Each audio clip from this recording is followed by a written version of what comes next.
Hello student, स्वागत है आप सभी का एक और नए वीडियो में। इस वीडियो में समाजशास्त्र के टॉप 40 ऑब्जेक्टिव के प्रश्न लेकर आए हैं और इस वीडियो में जितने भी प्रश्न हैं सभी टॉप लेवल के हैं। अगर आप बोर्ड पेपर में 95% लाना चाहते हैं तो वीडियो को लास्ट तक ज़रूर देखें, क्योंकि इस वीडियो से आपके बोर्ड पेपर में काफ़ी हेल्प मिलेगी और आपके बोर्ड पेपर जो हैं जल्द ही होने वाले हैं। तो आप यहाँ पे देख सकते हैं, लिखा है कि निम्नलिखित में से प्रत्येक प्रश्न के उत्तर के लिए आपको 4 विकल्प दिए गए हैं, जिनमें केवल एक ही सही है और उसे आपको चुनना है। ठीक है, तो यहाँ पे देख सकते हैं सही विकल्प चुनिए। तो गाइस मैं आप लोगों को बता दूं कि आपके बोर्ड पेपर में ऐसे ही आपका एक प्रश्न आएगा और आपके 4 ऑप्शन दिए रहेंगे, जिसमें आपका जो राइट होगा उसे आपको सिलेक्ट करना होगा। ठीक है, तो चलिए पहला प्रश्न देख लेते हैं। आपका पहला प्रश्न है कि इंग्लैंड में औद्योगिक क्रांति किस दशक में हुई, और इंग्लैंड में औद्योगिक क्रांति जो हुई थी वो किस दशक में हुई थी। तो इसका जो राइट आंसर हो जाएगा ऑप्शन 20 का सही हो जाएगा। ठीक है, 1830 ईस्वी में इंग्लैंड में औद्योगिक क्रांति हुई थी। ठीक है, चलिए अगला प्रश्न देखते हैं। आपका अगला प्रश्न है कि जैविकी दृष्टिकोण से नए सिद्धांतों को समाज के सामने किन विद्वानों ने प्रस्तुत किया है। इसका जो राइट आंसर हो जाएगा ऑप्शन ए सही हो जाएगा। ठीक है, कि माल्थस और डार्विन ने प्रस्तुत किया है। ठीक है, तो चलिए अगला प्रश्न देखते हैं कि प्राकृतिक प्रवरण का सिद्धांत किसका है। तो इसका राइट आंसर हो जाएगा ऑप्शन ए यानी कि डार्विन का।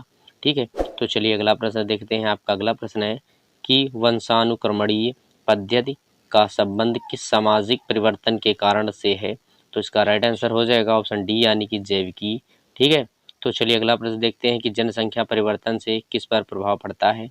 जनसंख्या परिवर्तन से किस पर प्रभाव पड़ता है। तो इसका राइट आंसर है ऑप्शन डी यानी कि इन सभी पर। ठीक है, इन सभी का मतलब हो जाएगा समाज पर, आदर्शों पर एवं संस्थाओं पर। तो इसका राइट है ऑप्शन डी यानी कि इन सभी पर।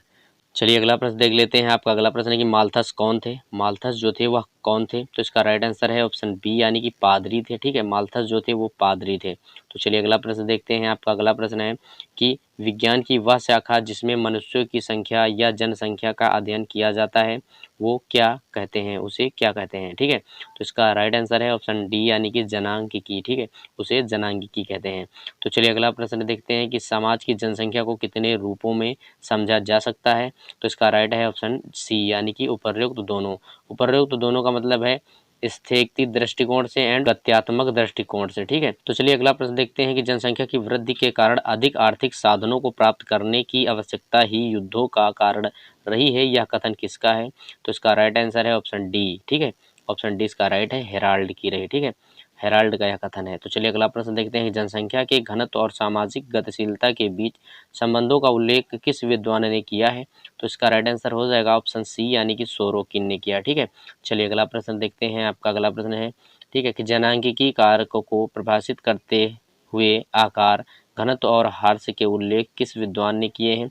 अथवा आपसे ऐसे भी पूछ सकता है कि निम्नलिखित परिभाषा किसकी है। जनांगिकी कारक का अर्थ किसी के समाज की जनसंख्या के आकार, घनत्व में वृद्धि अथवा हार्स होना। ठीक है, तो गाइस इसका राइट आंसर हो जाएगा ऑप्शन ए यानी कि सोरोकिन ने। ठीक है, तो चलिए अगला प्रश्न देखते हैं। आपका अगला प्रश्न है कि पारिवारिक संगठन और जनसंख्या के संबंध को स्पष्ट करने में किस विद्वान ने महत्वपूर्ण निष्कर्ष दिए हैं।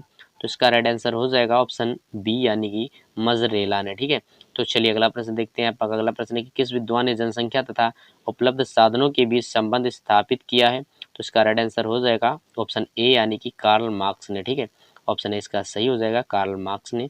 तो चलिए अगला प्रश्न देखते हैं, क्रांति और जनसंख्या परिवर्तन में किस प्रकार के संबंध पाए जाते हैं। तो इसका राइट आंसर हो जाएगा ऑप्शन बी यानी कि घनिष्ठ संबंध पाए जाते हैं। ठीक है, तो चलिए अगला प्रश्न देखते हैं। आपका अगला प्रश्न है कि किस दृष्टिकोण में समाज की जनसंख्या के अंदर चल रही गतिविधियों का संजीव अध्ययन किया जाता है। तो इसका राइट आंसर हो जाएगा ऑप्शन बी यानी कि गत्यात्मक दृष्टिकोण में। ठीक है, तो चलिए अगला प्रश्न देखते हैं। आपका अगला प्रश्न है, किस दृष्टिकोण में वैज्ञानिक समाज की जनसंख्या के प्रकार तथा स्थिति को निश्चित रूप से देता है। तो इसका राइट आंसर हो जाएगा ऑप्शन ए यानी कि स्थैतिक दृष्टिकोण में। ठीक है, ऑप्शन ए इसका सही हो जाएगा, स्थैतिक दृष्टिकोण। तो चलिए अगला प्रश्न देखते हैं। आपका अगला प्रश्न है कि समाजशास्त्रियों ने समस्त मानव सभ्यता तथा विकास क्रम को अपने कितने खंडों में विभक्त किया है। तो इसका राइट आंसर हो जाएगा ऑप्शन बी यानी कि 3 भागों में विभक्त किया है। ठीक है, चलिए अगला प्रश्न देखते हैं। आपका अगला प्रश्न है कि मानव सभ्यता तथा विकास क्रम में कौन सा युग नहीं है। तो इसका राइट आंसर हो जाएगा ऑप्शन डी यानी कि बर्बर युग नहीं है। ठीक है, चलिए अगला प्रश्न देखते हैं। आपका अगला प्रश्न है कि जनसंख्या वृद्धि का सिद्धांत किस विद्वान ने प्रस्तुत किया है? तो इसका राइट आंसर हो जाएगा ऑप्शन ए यानी कि माल्थस ने प्रस्तुत किया है। तो चलिए अगला प्रश्न देखते हैं। आपका अगला प्रश्न है कि वर्तमान विश्व की आर्थिक व्यवस्था कौन सी व्यवस्था है? तो इसका राइट आंसर हो जाएगा ऑप्शन डी यानी कि पूंजीवादी व्यवस्था है। ठीक है, ऑप्शन डी इसका सही हो जाएगा। तो चलिए अगला प्रश्न देखते हैं। आपका अगला प्रश्न है कि भारत की जनसंख्या के आकारिक दृष्टिकोण से विश्व में कौन सा नंबर देश है? तो इसका राइट आंसर हो जाएगा ऑप्शन ए यानी कि दूसरा। ठीक है, आपका ऑप्शन ए सही हो जाएगा, यानी कि दूसरे नंबर पर आपका भारत जनसंख्या के आकारिक दृष्टिकोण में अपना देश है। ठीक है, तो चलिए अगला प्रश्न देखते हैं। आपका अगला प्रश्न है कि पूंजीवादी व्यवस्था के अनुसार समाज के विभिन्न अंगों तथा मनुष्यों के बीच जो संबंध है वे क्या कहलाते हैं? तो इसका राइट आंसर हो जाएगा ऑप्शन ए यानी कि आर्थिक संबंध कहलाते हैं। ठीक है, तो चलिए अगला प्रश्न देखते हैं। आपका अगला प्रश्न है कि भारत में पहली बार जनगणना कब आरंभ की गई? भारत में पहली बार जनगणना कब आरंभ की गई थी? तो इसका राइट आंसर हो जाएगा ऑप्शन बी। ठीक है, 1872 ईस्वी में भारत में जनगणना स्टार्ट की गई थी। तो चलिए अगला प्रश्न देख लेते हैं।